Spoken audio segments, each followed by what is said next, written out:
예, 그러면 지금부터 시작하겠습니다. 예, 안녕하세요. BT와 MS 이야기라는 주제로 발표를 하게 된 AR, ABOV에서 알아보니, 예, 입니다. 지금 좀 졸리는 시간에서 좀 정신이 없긴 한데, 네, 일단은 비개발 주제고요. 이게 어떤 건지는 지금 진행을 하겠습니다. 네, 일단 순서는 다음과 같습니다. 일단 제 소개하고요.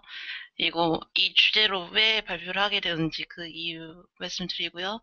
그다음에 제가 말하고자 하는 이 두 가지가 어떤 건지에 대해서 설명드리고 그냥 뭐 간단하게 좀 몇 가지 썰만 풀고 그렇게 종료를 하겠습니다. 예, 일단은 저는 1년차 이제 막 지난 개발자고요. 블로그는 있었는데 터졌고요. 그리고 페이스북이랑 그 트위터랑 깃허브는 있습니다. 단지 좀 잘, 예, 뭐 그렇고요. 일단은 발표하기 전에 그 경고 메시지 같은 거 하나 보여드리자면은 일단 이 주제에 대해서 저는 의학 전문가는 아니고요. 그냥 이러이러한 거를 겪었기 때문에 그냥 제 경험에 의해서 말씀을 드릴 수 있는 거고요. 그 다음에 이제 제가 했었던 것보다 좀 더 나은 의학적 뭐 그런 약이나 아니면 수술법이 있을 수도 있고요. 그 다음에 뭐 제 말도 중요하게 들으실 수도 있겠지만 그래도 혹시나 모르겠다 싶으면은 바로 가까운 병원에 가시는 거를 추천드리고요. 그리고 진료는 의사에게, 약은 약사에게. 예, 필수입니다. 니플림에도 네. 그래서 이 주제로 발표를 하게 된 이유는요. 일단 제가 한 6개월에 한 번 정도 병원에 가거든요. 그러면은 이제 뭐 자주 뵙는 분도 계시지만 이제 처음 뵙는 분들이나 아니면 좀 멀리서 오신 분들은 저한테 꼭 한번 물어보세요. 예, 여기를 어떻게 오셨냐, 아니면은 이제 뭐 수술을 하셨냐, 뭐 그런 질문들을 자주 듣게 되는데요. 그러면서 이제 어떤 분은 뭔가 뇌종양 때문에 오신 분도 계시고, 어떤 분은 좀 신경교종? 뭐 그런 것 때문에 수술 받으러 오신 분도 계시고 그러거든요. 그래서 그렇게 계속 말하다 보니까 일단 저는 제가 이러이러한 일 때문에 왔습니다라고 말하는 게 조금 질리기도 하겠죠. 또 한편으로는 이런 증상 때문에도 올 수 있구나 뭐 그런 것들도 있으니까 좀 도움은 되더라고요. 그래서 일단은 저는 전에 이렇게 아팠었지만 지금은 그 뭐 이 교수님께 치료를 받고 그래서 지금은 매우 괜찮습니다. 뭐 이런 말을 들으면 많은 위안을 얻으시는 것 같았고 또 한편으로는 뭐 수술에 대한 두려움이나 아니면 이 교수님이 좀 별로이지 않을까 뭐 그런 생각을 많이 안 가지시는 것 같더라고요. 그리고 또 제일 중요한 건데요. 보통 그 포털 사이트 같은 데 보면은 이게 뭐 당뇨병이나 뭐 암이나 그런 걸로 검색을 해보면 이게 질환에 대한 정보는 되게 조금 있고요. 대부분은 그 이것만 먹으면 낫는다든가 뭐 그런 식의 정보들이 너무 많아요. 심지어는 뭐 침을 맞는다든가 아니면 뭐 뱀독? 뭐 그런 걸로 나을 수 있다. 뭐 그런 식으로 해서 좀 막장스러운 그런 정보들이 많이 올라오더라고요. 그래서 뭐 그런 국내 포털 사이트는 조금 그러니까 구글 같은 데를 썼는데 문제는 이제 구글도 이제 국내 포털 사이트에 있는 글들을 긁어오다 보니까 그런 내용들이 막 가득하더라고요. 그래서 결국에는 이제 질환명을 영어로 저는 교정 안 합니다. 돈이 없어요. 네, 그래서 이거를 영어로 검색하는 수밖에 없었거든요. 그래서 뭐 위키피디아 같은 거나 아니면 메이오 클리닉 같은 데서 좀 정보를 얻었고요. 물론 그 중에서 대부분 다 제가 영어를 잘 못해서 번역기 같은 거 돌리면서 뭐 가끔 좀 이상한 번역들도 있었지만 겨우겨우 좀 최신 발표라든가 그런 거를 얻었었거든요. 그래서 저뿐만 아니라 이제 다른 분들도 마찬가지시더라고요. 오히려 제가 이런 말씀을 하면은, 그런 정보도 있었냐고 말씀하시는 분도 계시고, 어떤 분은 저한테 무슨, 뭐 신경제 질환 뭐 그런 거 관련해서 자기가 뭐 무슨 약초 같은 거를 발효를 시킨 거 그거를 먹는데 효과를 보는 것 같다, 뭐 그렇게 말씀하시길래, 아, 그거 아닌 것 같은데요? 막 그랬었거든요. 그래서 이런 것들을 조금, 이런 거에 시간이나 돈을 들이는 좀 그런 거를, 좀 방지를 하고 싶었어요. 그리고 이제 또 그렇죠. 저는, 어, 저 같은 경우는 제가 이렇게 겪었기 때문에, 아, 이 사람 혹시나 해서 한번 병원에 가봤으면 좋겠다라는 말로 말씀을 드린데, 그거를 잘 그냥 흘려 들으시다가 나중에 진짜 큰일 나가지고 병원에 가신 분들이 몇 분 계셨어요. 이런 일이 좀 없었으면 좋겠다. 뭐 그런 느낌이었긴 한데, 뭐 이런저런 이유로 하게 되었습니다. 그래서 첫 번째 BT란 무엇인가라고 하면 그냥 대놓고 말씀드리면 브레인 튜머, 예, 뇌종양이에요. 뇌종양이라는 게 원래 좀 흔한 질병은 아니었던 것 같은데, 그니까 뭐 옛날에 가을동화였나? 그런 드라마 같은 거 보면은 나중에 그 주인공이 뇌종양으로 죽잖아요. 그런 형식으로 그냥 불치병이라 뭐 그런 식으로만 나왔다가 이제 요즘에는 진부해졌는지 뭔지는 모르겠는데 이제 아예 정말로 수술 안 하면 죽는다든가 뭐 그런 식으로 바꿔버렸더라고요. 그래서 그나마 이거에 대해서 좀 나름대로 리얼리티를 섞어둔 드라마로 제가 그 KBS에서 했었던 그 신하균 씨 나오는 브레인이라는 드라마가 있었거든요.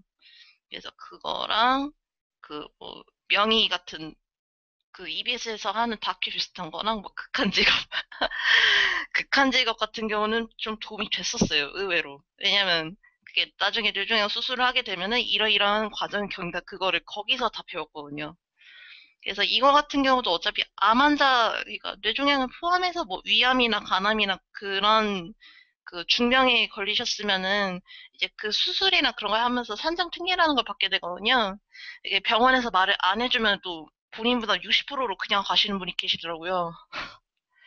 그래가지고 이거는 뭐 그냥 팁으로 하나 알아두시면 도움이 조금 되실 것 같고요. 그래서 뇌종양이라는 게 뭐 저희 머리뼈 있잖아요. 그 해골 안쪽에 보면은 이제 뭐 머리가 있고 머리를 감싸는 무슨 막 같은 게 있어요. 그 안쪽에부터 해서 머리에 생기는 그런 종기 같은 거를 뇌종양이라고 하거든요. 근데 우리 몸에는 원래 그 세포들이 생겼다가 없어졌다가 생겼다가 없어졌다가 그런 반복되는 주기가 있어요. 근데 그런 게 무슨 이유인지 원인은 모르겠어요. 원인은 모르겠는데 그게 계속 자라는 거죠. 자라면은 이제 원래 있는 정상 세포를 밀어내 버리면서 이제 점점 커지는 거죠. 그래서 크게 나눠보자면 이제 양성이 있고 악성이 있어요. 그래서 저 같은 경우는 양성 종양이었어요. 이게 조금 이따 말씀을 드리겠지만 양성 종양은 그 MRI 상에서 보면은 되게 동글동글하게 생겼어요. 이게 저희 어머니께서 말씀하시기를 밤송이 같이 생겼다고 그러시더라고요. 그래서 그렇게 생겼고 악성은 제가 한번 그 구글 같은 데서 몇 번 찾아봤는데 조금 딱 봐도 좀 이거 좀 수상하게 생겼다. 그런 느낌으로 생겼어요. 왜냐면 그 캔서라고 썼었는데 캔서가 원래 그 개자리? 뭐 개딱지? 뭐 그런 뜻이라고 하는데 그게 비슷하게 생겼다고 뭐 그런 걸로 알고 있거든요. 그래서 이게 보면은 뭔가 약간 아메바 같이 생겼거나 뭐 그런 형식으로 생겼더라고요. 뇌소낭염이 종양으로 발전하거나 그러지는 않고요. 보통 종양이라고 하면은 그 뇌소낭염 같은 경우는 그 위치가 조금 다른 걸로 알고 있거든요. 그러니까 뇌수막 종은 있어요. 뇌수막 종양이 있고 뇌수막 염증이죠. 조금 달라요. 그거는. 그래서 이게 이제 제가 말씀드린 대로 양성이라고 해서 무조건 안전하거나 악성이라서 아 나는 살 날이 얼마 안 남았구나 그런 건 아니에요. 아니 의외로 그 악성이라고 막 너무 좌절하셔가지고 진짜 그 치료 경과가 너무 안 좋아지는 경우가 있었다고 제가 얼핏 들었는데 보면은 양성인데 그 수술을 하기 적당한 위치에 있으면 다행인데요. 이제 약간 그 안쪽, 그러니까 그 뇌간이라고 해야 하나? 뇌간이라고 하는 데가 있어요. 그 숨골이라고 있고 그런 생명이랑 조금 가까운, 그러니까 이걸 잘못 건드리면 죽을 수도 있는 그런 데 있으면은 양성이라고 하더라도 그거를 제거를 안 하고 그러니까 제거를 좀 덜 하고 보통 항암 치료나 뭐 그런 걸 하시더라고요. 그리고 악성이라고 하더라도 이제 항암 치료만 제대로 들어가면은 오히려 양성 종양보다 더 경과가 좋게 가시는 경우도 있고요. 그래서 저 같은 경우는 어떻게 되냐면 이제 초등학교 다닐 때부터 좀 허약했었죠. 예. 허약하고 이제 중고등학교 내내 막 두통이 장난이 아니었죠. 그때 아스피린 같은 거 한 두 알씩 맨날 먹고 아니면은 그냥 병원 가가지고 두통약 좀 달라 그러고 그러다가 뭐 여기다가 우연한 기회라고 썼는데 우연한 기회라기보다는 원래 교통사고가 한번 났었어요. 그래서 교통사고가 났었을 때 그 MRI 한번 찍어봐야겠다라고 하셔가지고 그때 찍었거든요. 근데 그 담당 의사가 하시는 말씀이 서울로 가셔야 할 것 같다고. 네. 그래서 바로 갔어요. 바로 갔는데 이게 제일 중요한 건데요. 만약에 무슨 뭐 종양이 있다든가 그런 것 때문에 서울로 올라가시잖아요. 그러면 그 지방이나 뭐 다른 병원에서 찍은 걸로는 MRI 인정을 안 해주고 한 번 더 찍으라고 해요. 한 번 더 찍어서 보고 아 이거는 언제 수술 날짜를 잡아야겠다. 그러면 이제 수술 날짜를 잡고 이제 들어가는 거죠. 그래서 그때 교수님이 저한테 그러셨거든요. 이거 뇌종양 수술 3시간 정도밖에 안 걸린다. 아, 그래서, 아, 3시간만 그냥 전신마취 하면 되는구나 하고 그냥 그랬었거든요. 아, 웬걸. 아니에요. 3시간이 아니라, 3시간의 기준은 그거였어요. 그 교수님이 딱 들어가셔, 들어가셔가지고, 이제 그 종양 제거하고, 뭐 그런 것만 3시간이지, 이제 처음에 수술 준비하고, 뭐 그런 거는 제외를 하신 거예요. 그래서 총 몇 시간이 걸렸냐? 8시간이 걸렸어요. 그러니까는 저희 부모님도 놀래시고, 저도 깜짝 놀랐죠. 8시간이나 걸렸더니 말도 안 돼. 이게 지방에서 하는 게 인증을 안 해주는 이유가, 그, 해상도라고 해야 하나? 그게 좀 다르다고 하더라고요. 그 몇 테슬라?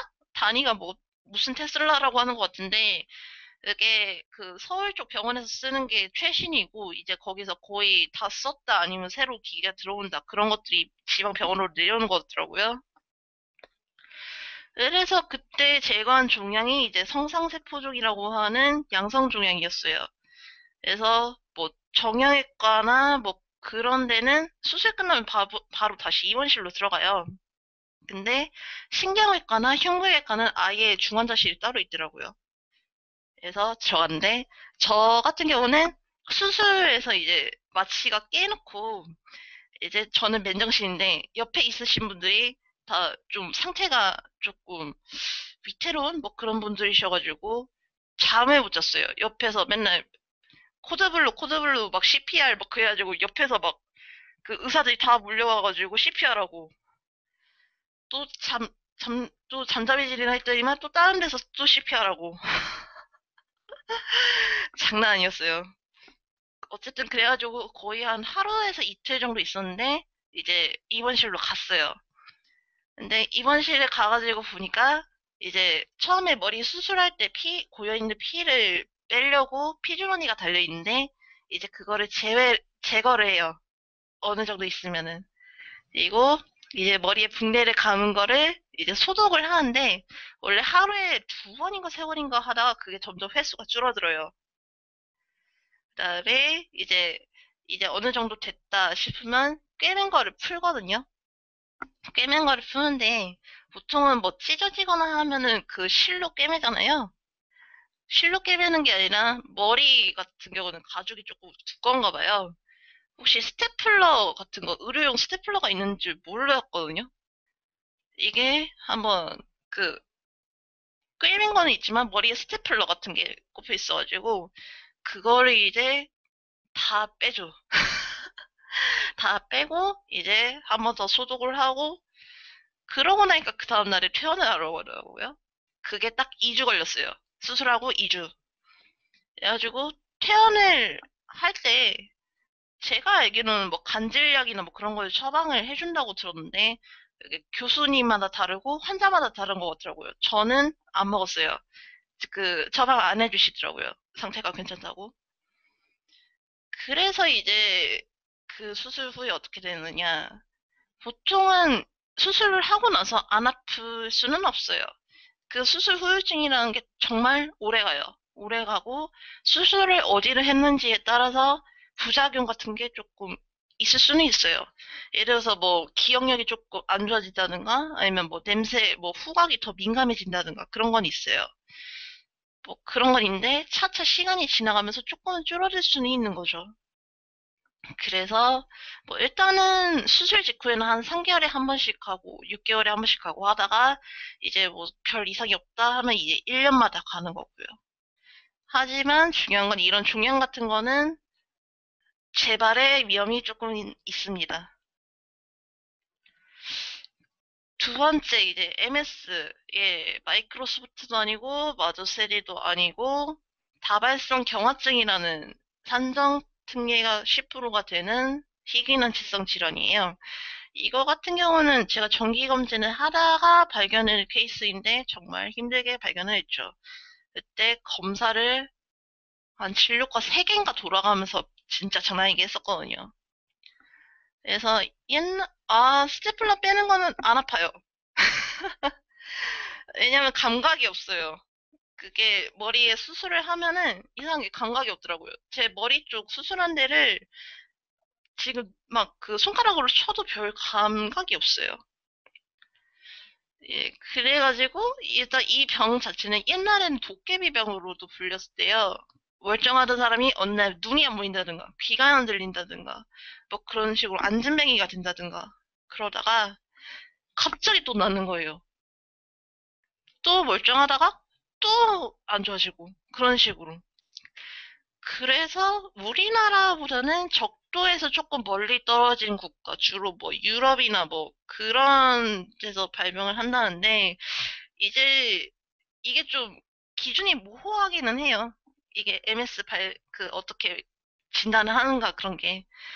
그래서 이게 지금 우리나라에서는 환자가 별로 없고, 일본에서는 우리나라보다는 환자가 많은데, 그래도 조금 적은 편이죠.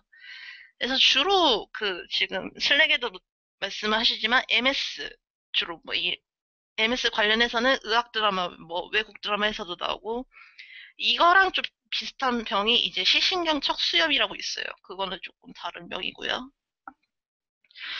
그래서 이거 같은 경우는 그 자가 면역 질환이라는 분류에 들어가는 거예요. 그래서 그 당뇨병도 종류가 두 가지가 있는데 그 중에서 A형 당뇨병이 이제 인슐린 분비하는 세포가 면역체계 공격을 받아가지고 인슐린 분비가 제대로 안 되니까 생긴다고 봤고요. 그다음에 뭐 루푸스나 류마티스 관절염 이런 것들도 다 이제 우리 몸에 있는 면역체계가 공격을 하는 거죠. 루푸스 같은 경우는 우리 몸 신체 전체를 다 공격하는 걸로 알고 있고요. 그래서 뭐 루푸스는 우리 신체 전체를 공격하고 뭐 류마티스 관절염은 뭐 어디를 공격하고 그러는데 MS 같은 경우는 이제 그러니까 그 뇌 쪽에 보면은 신경이 있잖아요. 신경을 공격을 해요. 그게 그 혈관벽 혈관 장벽인가? 그 BBB라고 하는 게 있는데요. 그거를 통과를 해서 그게 공격을 한다고 하더라고요. 그래서 이거를 계속 공격을 하면은 이제 공격을 해서 조금 그러니까 상처를 입다가 또 이게 나았다가 또 상처를 입다가 나았다가를 반복을 하다 보면은 이게 무감각해져요. 무감각해지고 신경이 죽을 수도 있고 그러면 그게 나중에는 영구적인 장애가 될 수가 있는 거예요. 근데 이거 같은 경우는 뭐 사람의 면역 체계를 아예 없애버릴 수는 없잖아요. 그래서 이거를 뭐 수술로 할 수도 있는 문제도 아니고 그래서 아까 뇌종양과는 다르게 신경과에서 이거를 주로 다루고 있거든요. 그래서 이거 같은 경우는 일단 완치약은 없어요. 완치약은 없고 대신에 완화 치료를 위해서 베타 인터페론, 그러니까 인터페론 베타라는 그런 주사제가 있어요. 그거를 통해서 이제 완화 치료를 들어가는 거죠. 근데 이제 이게 그런 건 있어요. 제가 아까 그 도깨비병이라고 말씀을 드린 이유가 이게 확진을 내리기까지 시간이 정말 오래 걸려요. 어떤 경우가 있냐면 갑자기 막 다리가 막 말을 안 듣고 뭐 그런 환자 있었는데 계속 막 그 정형외과를 돌고 신경과를 돌았는데 이제 그 신경과 쪽에서는 MS인 거를 생각을 못한 거예요. 그런 식으로 한 10년인가? 10년인가를 그렇게 두니까는 이제 아예 못 움직이는 거예요. 근데 정형외과는 아무 이상이 없다 그러고. 그러다가 어떻게 좀 소개를 받아가지고 이제 좀 큰 병원에 신경과를 갔더니 이제 MS다. 근데 조금 늦은 것 같긴 하지만 일단 좀 증상 완화부터 하자 해서 뒤늦게 치료를 시작하신 분이 계시거든요. 근데 의외로 그런 사례가 많았어요. 이게 그래서 일단은 이거는 제일 중요한 게 발견 시기가 빨라야 하고 치료를 빨리 해야 돼요. 이게 그래서 처음에는 정말 힘들었어요. 왜냐면은 처음에 진단을 받기로는 나는 단지 머리에 종양이 조금 더 많이 발견이 됐구나, 뭐 그렇게 생각을 했는데, 그게 아니라, 그 MS 때문에 이게 머리, 그 신경이 조금 공격을 받아가지고, 그게 종양처럼 보인 거다, 뭐 그렇게 나온 거니까, 처음에 막, 그, 주사를 맞는 그게 스트레스가 장난이 아니거든요. 정말 뜬금없이 주사라니, 아유, 말이 돼요. 그래가지고는, 막, 정신이 없었던 거죠. 근데 그렇게 생각을 하니까 오히려 스트레스를 받아가지고 더 힘들어지니까, 그나마 빨리 발견해서 다행이다. 뭐 그런 식으로 생각을 하게 됐죠. 대신에 이제 이거를 알게 되니까 너무 힘든 거는 이제 덥고 뜨거운 곳을 피해야 돼요. 사우나나 찜질방이나 아니면 되게 더운 여름에 그런 데 있으면은 막 사람이 정신을 못 차려요. 그래가지고 여름에 에어컨을 끈 적이 없어요. 정말 힘들어가지고. 그래서 일단 그 앞서 말씀드린 거 뭐 이런 것들 다 종합을 해서 제가 알게 모르게 받은 질문들이 몇 가지가 있었냐면요.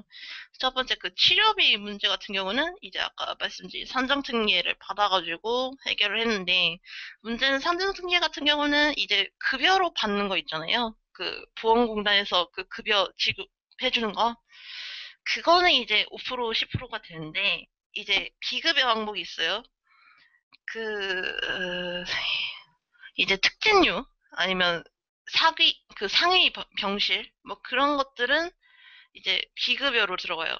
근데 대학병원들이 6인실이 별로 없어요. 거의 4인실, 3인실밖에 없어요. 처음 들어가가지고 3인실에 들어가지 6인실이 바로 들어가는 경우가 없어요. 하루에서 이틀 정도. 그럼 그동안에 이제 병실료 같은 거는 다 우리가 부담을 해야 하는 거죠. 그런 것들 다 하고 하니까 뇌종양 수술할 때가 한 거의 500 정도 그랬던 것 같고 그리고 MS로 이제 그 거의 3개월에 한 번씩 약을 처방을 받거든요. 보통 한 5, 60 정도?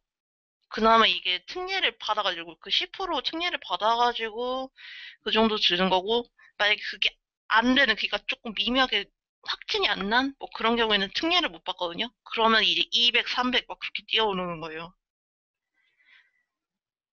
그리고 일상생활에 지장이 있다거나 직장생활이 힘들면은 제가 지금 백수겠죠.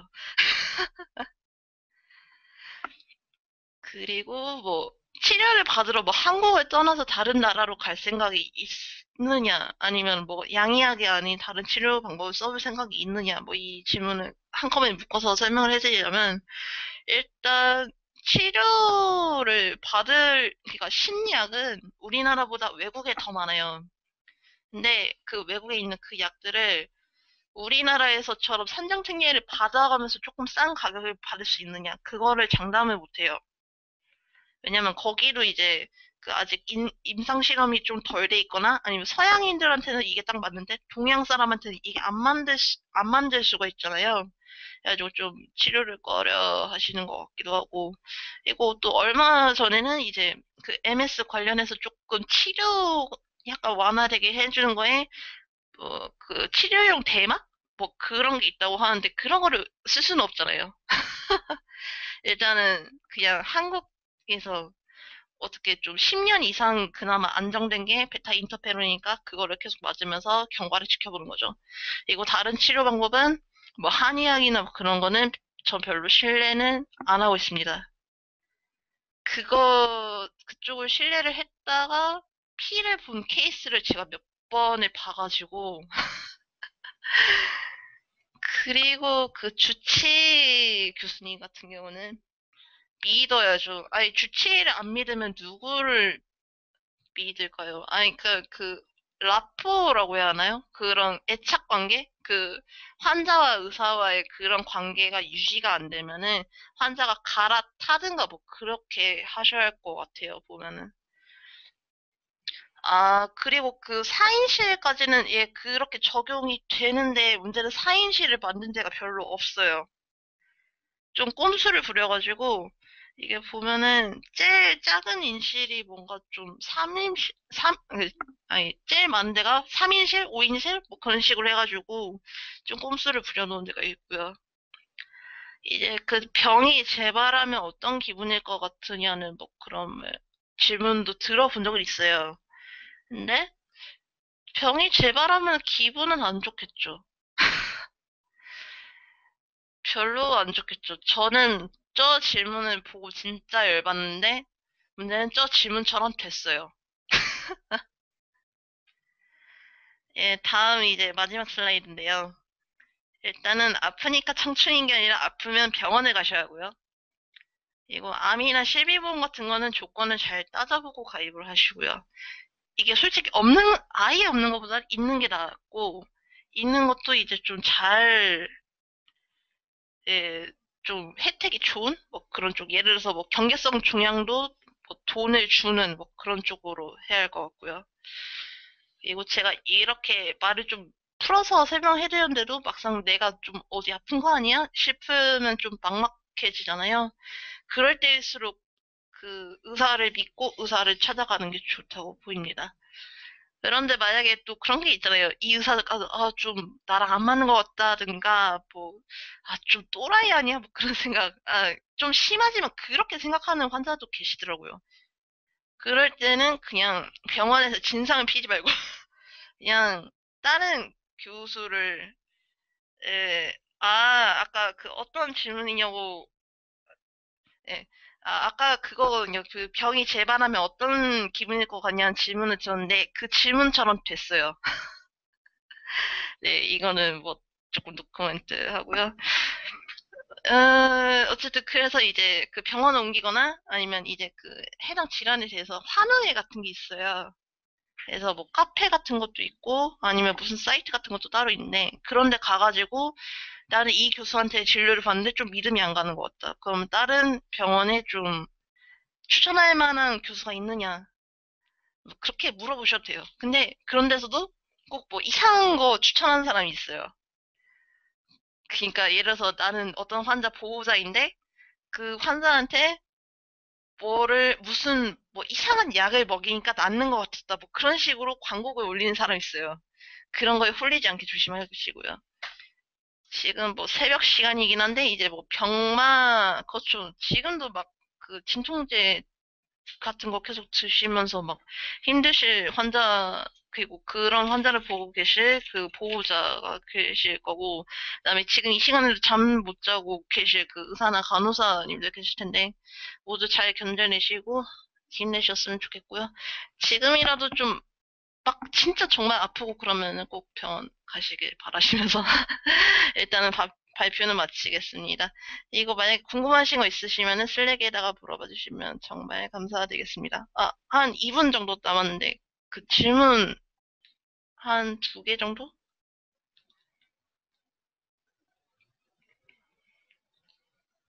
음,